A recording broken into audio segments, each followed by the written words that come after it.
That's the shirt you're wearing to do this. Okay, I like it. So yeah, the track God and the Policeman, somehow I do think it seems like a Flaming Lips type of title. And a lot of times, you know, you really are just working in a panic. You don't really know what anything is going to be called or what anything means or any of that, you know. But this is a song that I think we already knew that Kacey Musgraves was going to sing, you know, one or two tracks for us already. And we were shaping this song as maybe another track, if she ended up liking it, that she would sing. You know, we were trying to, I don't know, like always, you know, just be prepared. If she does give us, you know, a couple of hours of recording with her, that we would hope it, you know, if it went well, we'd do one. If it went, you know, we'd try to do two. And if that went well, I'd say, well, we'll try to do three and see if she likes it, and we'll allow it to happen.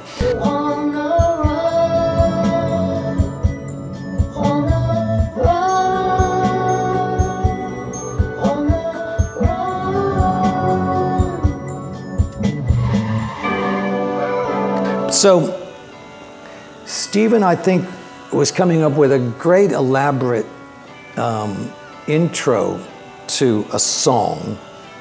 And I think it was because one of the songs was changing key, and he was sort of doing one of his great tricks where it starts in one key and goes to another.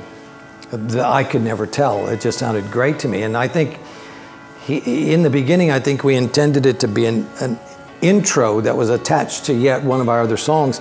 But I kept hearing it and thinking, man, this just sounds like another great song. We'd already had most of the 12 or 13 songs were already finished. It was probably one of the last ones that we created.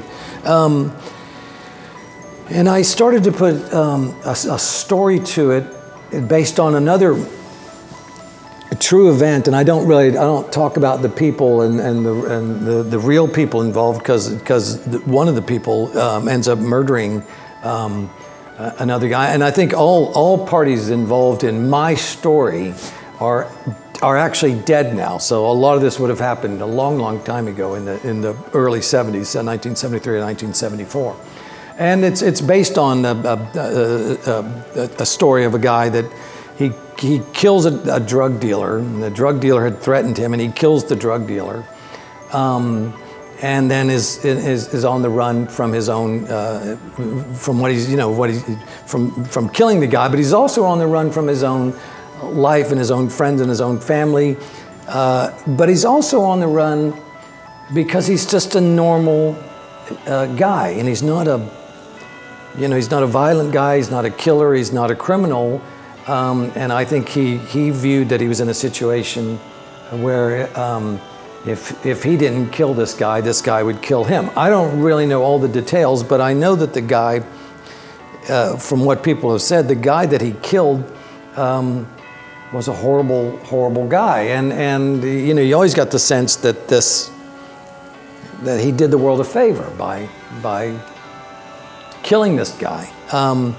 But I know that, you know, from then on, he was a young guy, and from then on for the rest of his life, he really was kind of, you know, a fugitive, maybe even a fugitive in his own mind more than anything, you know.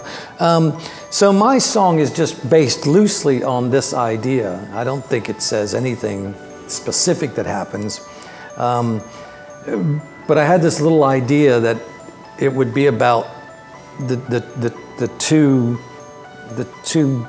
you know, authorities that he really is having to answer to, and one of them is the policeman, who, in my story, I think anyway, might have you know, empathize with this guy, because they know the guy that he killed was a horrible human, and that he thought it would be right with the universe and whatever we want to call God, if that's your consciousness, or the universe, or whatever we're calling that. So in my story, you know, the police have to arrest him because they know he did it. And in the end, he thinks that, you know, the universe or God, or, you know, whatever this entity of guilt that he has he'll be forgiven for that. And then we sent it to Kacey Musgraves, and she absolutely loved it. And so we began to think, oh, this is a great sort of Midwest, American tale where, the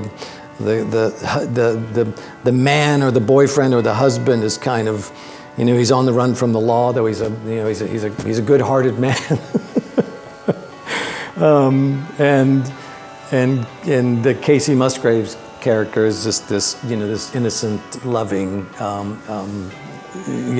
wife or girlfriend, and didn't really have any time or even a moment to think about it because we sent it to her, and before you could question whether it was good, bad, cornball or whatever, she just loved it, and I sort of felt like once she loved it, I didn't feel that I should change it. I think she probably thought, well, this seems like you've worked good and hard on this, and this is going to be great. So we didn't change even one word of it, and I do remember when she was actually recording the vocal of just how much of a great creative panic all this was sort of created in, and that really is sometimes I think the only way that you can make things. You just have to make them and go with the flow of what's happening and try to endure whatever embarrassment is happening to you as a person, because you have to say these things and do them and sort of move on with it. And but I think when we make our best songs and when we make our most honest songs is when we're not remembering that we're trying to be cool or we're trying to portray something that we're not. I think that's part of the charm of all music. It kind of is it's kind of a truth serum, and when you hear it, you can kind of tell if people are, they're not who they think they are, which sometimes I still think makes wonderful music. But I think in this case, I think it's still slightly embarrassing to us because it is really us. And so yeah, God and the Policeman, it happened so quick. I can't quite remember exactly how it went, but I think it went something like that. Okay. I did my